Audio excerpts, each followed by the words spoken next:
Deputy Morris to base. Base here. Go ahead, Jeff. Be advised, investigating a 1014 with Sheriff Trumbull, residence 518 South Washington. Over. That's all about the intruder? Affirmative. Subject is Dr. Hallie Brooks. Over. 10-4. Any suspects? No, but Sheriff Trumbull wants you to let us know if anyone suspicious gets picked up tonight. 10-4. We'll advise all units. Is the good doctor all right? She's a little shook up, but you know how these sanitarium folk like to take their work home with them. Right. Base clear. Morris, over and out.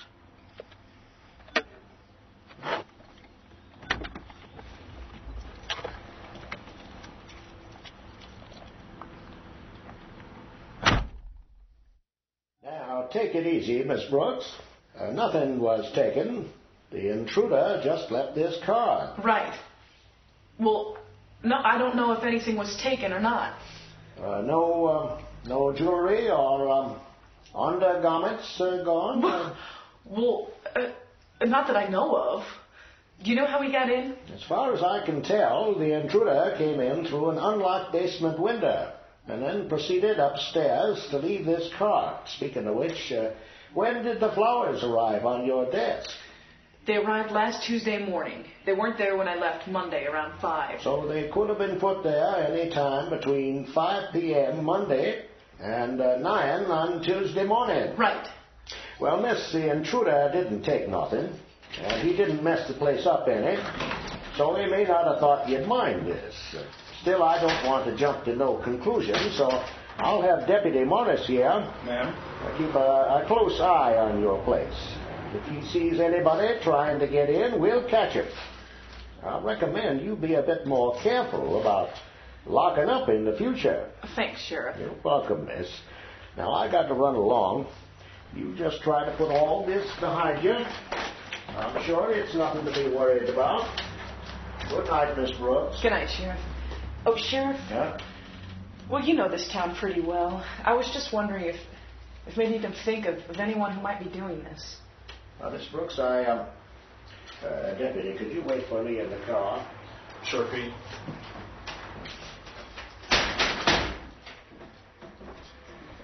This is a quiet town, Dr. Brooks. But if there's any noise, you and I both know where it comes from, don't we? What, are you saying that someone from the sanitarium is behind this? I don't have enough evidence to say anything tonight, Miss Brooks, but the best thing you could probably do for yourself is make sure your colleagues know you didn't appreciate this little prank. Good night, Miss Brooks. Good night, Sheriff.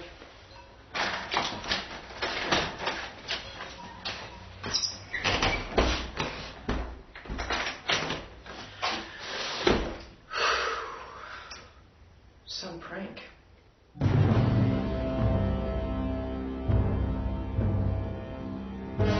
There are some areas of the human mind, and indeed of the world we live in, that were never meant for investigation.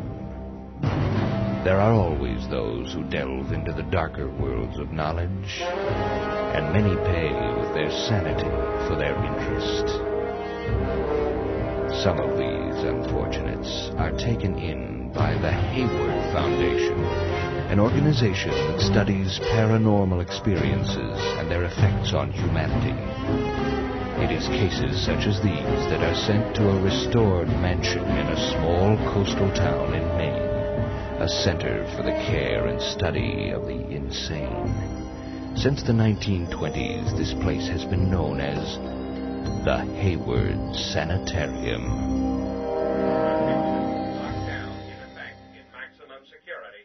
Lockdown in effect in maximum security. Now take it easy, buddy. You sure you're okay to come into work this morning? I still think you should get some sleep. Sleep is the last thing I need, Justin. Every time I close my eyes, I see such horrible things. Let's call a doctor, Richard. That zombie powder you drank might be doing some serious damage to your brain. Keep your voice down. The whole reason I came in is to find out who doped me up at that party. Now, we have to let on like we think nothing happened if we're going to learn anything. Well, sure, but a doctor, Richard... Doctors, you're not supposed to be here. We have clearance for these wards, orderly. Our passes are right. No, this corridor was ordered clear. They're transferring a violent patient. You have to leave immediately.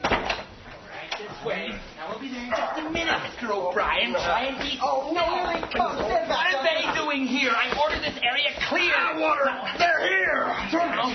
You're gonna help me, Doc! You're gonna get me out of here! Calm down, Mr. O'Brien. Oh, God, what have they done to Let me you? Go! I'll kill you this time, so help me God! Oh, Christ, these lunatics! We need some help down here! Bet you do! Oh, my God! Help them and get them! Elliot, it's time to take your medicine! No! Justin, the alarm at the nurse's station! Stop it! You can't do this! Why not? It's what I'm good at, Doc. You better be giving over those keys. I'd hate to have to do something I'd regret. Think it through, Dermot. You're not helping yourself here. Oh, Christ, Richard, you think that's gonna work? Hold right there, O'Brien. I'm right here. You come and get me. No, Dermot. Oh, hello there, Mom. You want to take a stroll with the gentleman? Damn it! No, don't. Looks like I won't be needing those keys after all, Doc. Justin, follow them. I'll call security and lock down the grounds. Damn it! Damn. This is getting too risky. I can't keep taking chances like this. Look, I did my part. It's not my fault if the drug didn't affect him properly. I don't know if he knows it was me or not. He's no fool. Yes. You aren't paying me enough for it. I see. Kevin, you leave me no choice. All right, I'll think of something. Right, goodbye. Dr. Atwater, you have become quite the thorn in my side.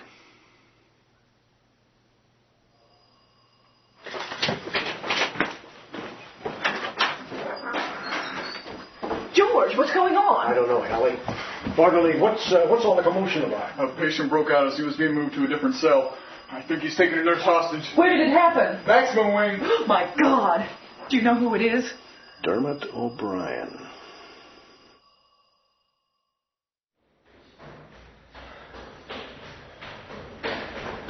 Justin, what's going on, Mr. Dermot? He got hold of the scalpel before he left the wards. That's where I lost him. He must have gotten through the guards to the elevator, but they cornered him up in the tower. The exits and the grounds are secure, Dr. Atwater. There's nowhere for him to go. Except for off the top. Is the nurse all right? We assume so. Why the duck gun already? Where's Dr. Chandler? Dr. Chandler ordered. Are you done or no?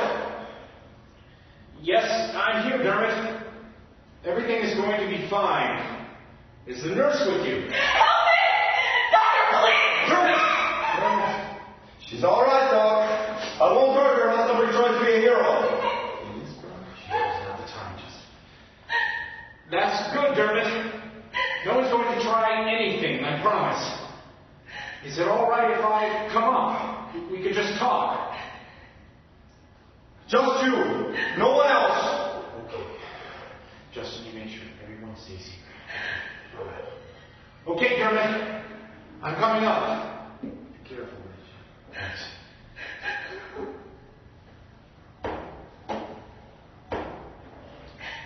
It's a pretty steep climb. I'll bet it's been a while since anyone's been up here, huh, Dermot? Me and the ghosts. That's far enough. Okay. Dermot, why don't you let the girl go? I'll stay here in her place. Thought what I would be for insurance. No chance. Why? What do you mean? And near as I figure, they hate you almost as much as they hate me. I don't follow you. Who hates you, Dermot? Get your head out of here, Ostock. You and I both know I'm not crazy. You aren't showing me that right now, Dermot. Let the nurse go.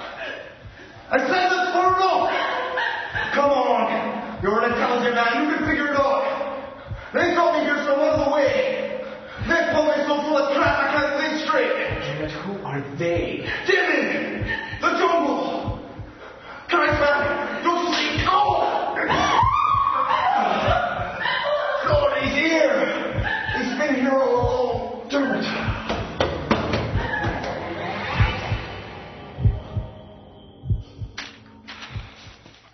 see, Dr. Chandler.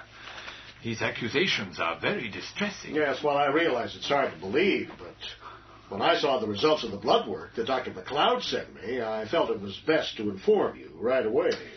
This certainly does help explain the events of this morning. What is it, Agnes? Dr. Atwater's here, sir. Good. Send him in. Good afternoon, Dr. Howe. Dr. Chandler. I'm glad you're here. I want to express my displeasure about the O'Brien incident this morning. Dr. Hauptman, I do not condone the use of tranquilizer guns at all. They're completely dehumanizing. Calm down, Richard. Calm down. Now, please, sit down. I'd rather stand, thank you. I agree that the method used to subdue Mr. O'Brien was drastic, but the circumstances were quite extreme. Both Dr. Chandler and Chief Orderly Robert Elliott have assured me that it was a last resort. However, I am afraid that there is another matter we must discuss. More important than the unethical treatment of our patients? I'd like to hear that. It's completely unethical. Restrain yourselves. I demand you behave in a professional manner. Now then, Richard, Dr. Chandler has brought some serious charges against you. Charges? And I would like to address them immediately. What are you talking about? It is apparent that while Dermot O'Brien was under your care, he was given large doses of several types of mood-altering and psychoactive drugs that were not only unnecessary but illegal in almost all instances. You think I was drugging Dermot? That's absurd. Yes, I would never do that. The evidence is right here, Dr. Atwater. The results of this blood analysis clearly show how you feel about the proper treatment of your patient. That's quite enough, George. That will be quite enough. Now, may I infer from your tone, Dr. Atwater, that you plead innocence in this matter? Of course. I would never do such a thing. Yet it has happened. And while the patient was in your charge, I regret this, my boy, but I have no choice but to relieve you of your casework pending an investigation. What? I'm suspended? If you wish to use such a term. Richard, if you are not at fault, then you should return to duty in no time at all. But I must ask you, however, to surrender all of your patient's records for now. My records? Of course. They're in my office. Just give your keys to the guard. I promise to give this matter my utmost attention. I see. Will that be all? We'll be in touch, Doctor.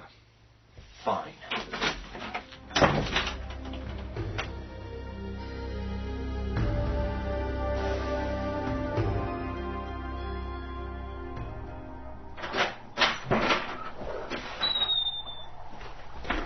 Oh, my God. More flowers? I don't believe this.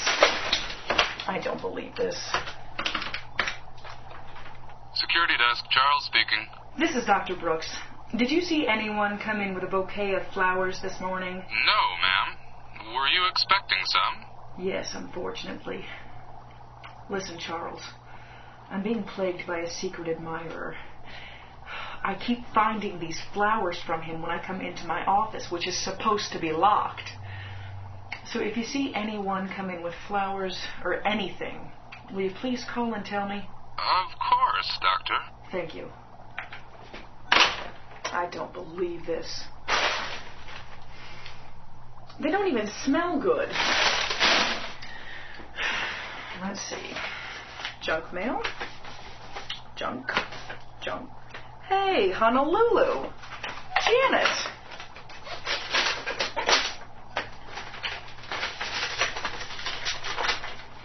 Dear Hallie, how are you? I haven't heard from you since we worked together in London. Hawaii is beautiful, of course, and the Foundation Centre here is in a really nice spot near Hilo. I met a friend of yours the other day, John Archman.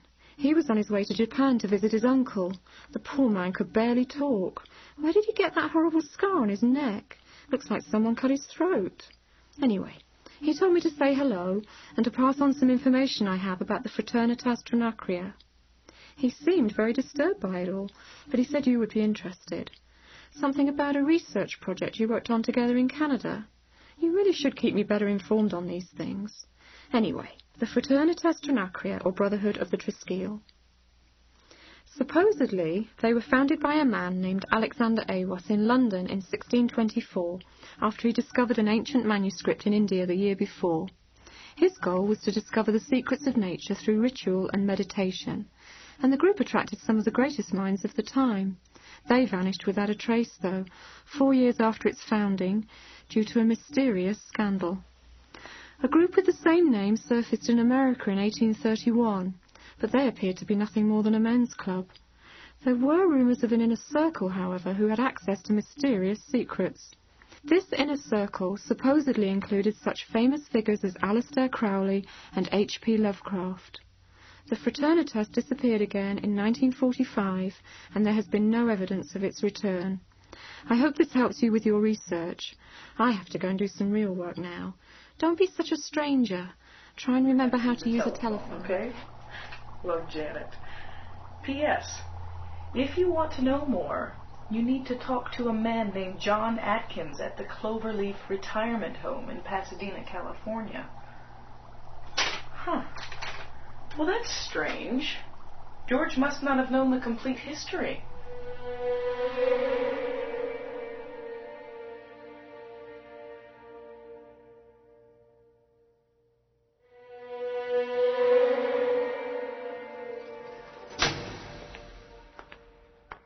Done for the night, Dr. Chandler? Yes, I think I've had enough for today. Good night. Good night, sir. Oh, drive safely. There's a bit of weather coming our way.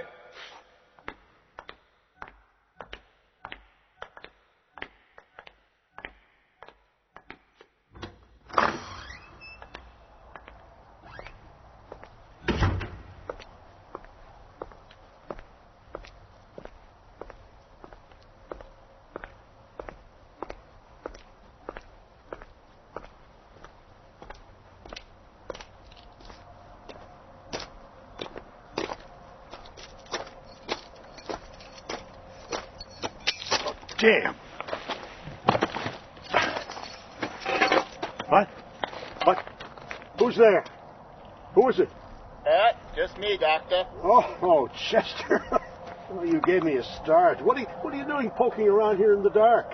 My apologies. The days are getting short this time of year, and there's still the same work that needs doing. I suspect the cold will get these gophers before I do. It is chilly, isn't it? Yep. Well, you'd best be getting on, Doctor. If that rain comes down, that stretch of road by Widow's Point will be awful slick. Yeah, true enough. Good night, Chester. Good night, Doctor.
Oh, damn. Tire's flat. When did that tree fall over? Almost didn't see it on the road. Whew. A few more feet, I'd gone off the edge of the cliff.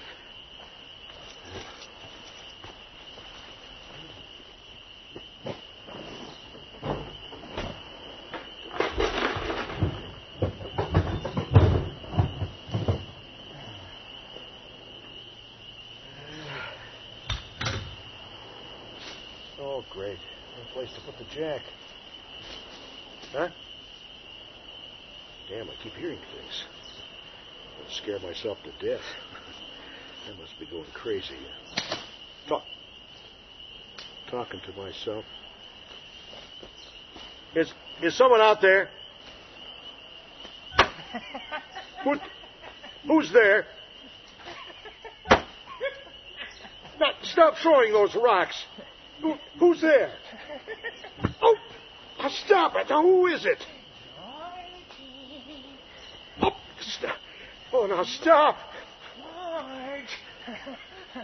Georgie. Who are you anyway? Oh! Been bad. Why are you doing this? George. Oh, my God. Oh.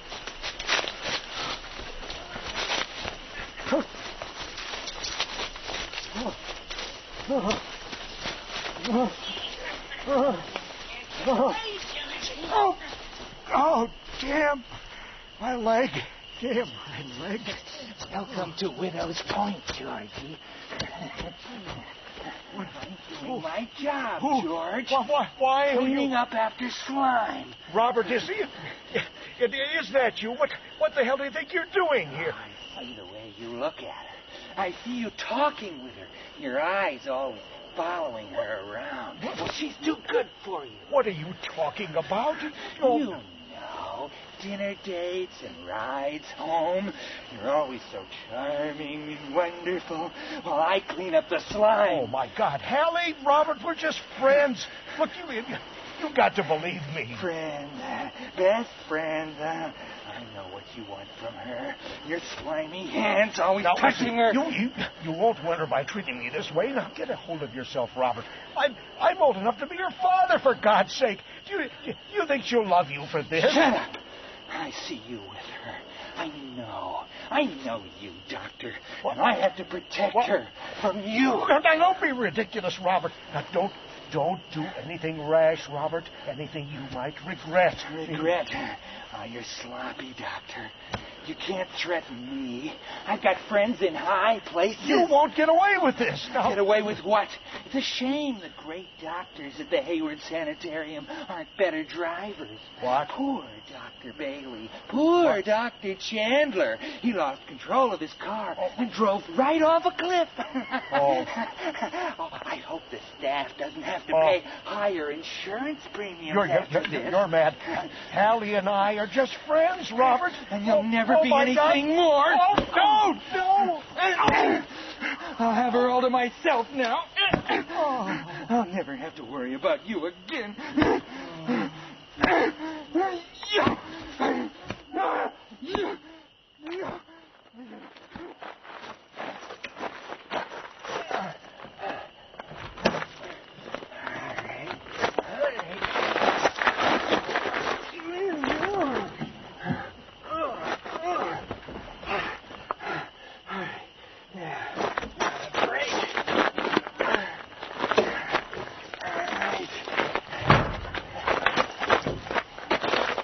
Goodbye, Georgie.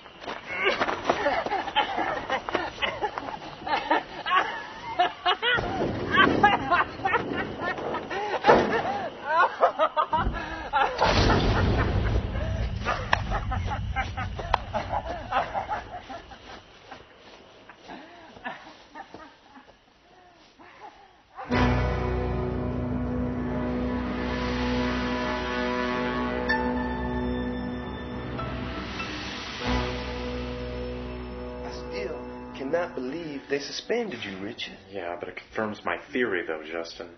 You know, I've been thinking about that party all day, and I'm reasonably sure it was George Chandler who was the one who poured that cup of coffee for me. I think you're right, Richard. He spiked your Java and then pinned the blame on you about O'Brien's brain salad, too. Yeah, it's pretty slick. Yeah, but something about what Dermot said has got me wondering. I think there may be more here than just George Chandler. I can't put my finger on it, though. All right, but we've got Chandler. Now, how are we going to prove it? I don't know. My suspension conveniently removes me from any threatening position. Yeah.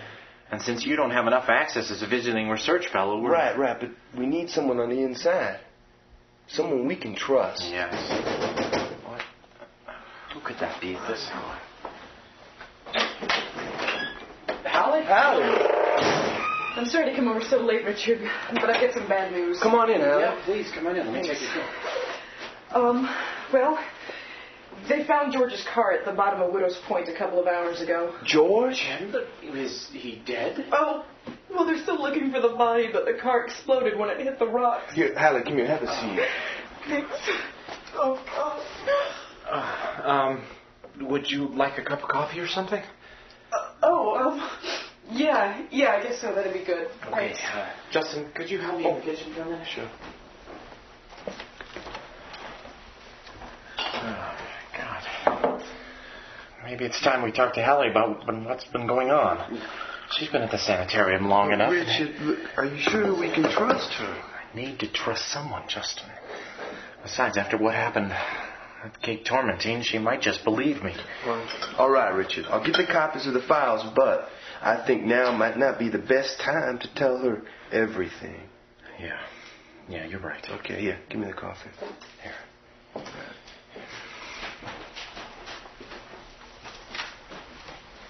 Here you go, Hallie. No cream and 2 sugars. Thanks, Justin. God, what a day, Richard. Dermot O'Brien breaking out, my secret admirer, and now this? I don't know how much more of this I can take.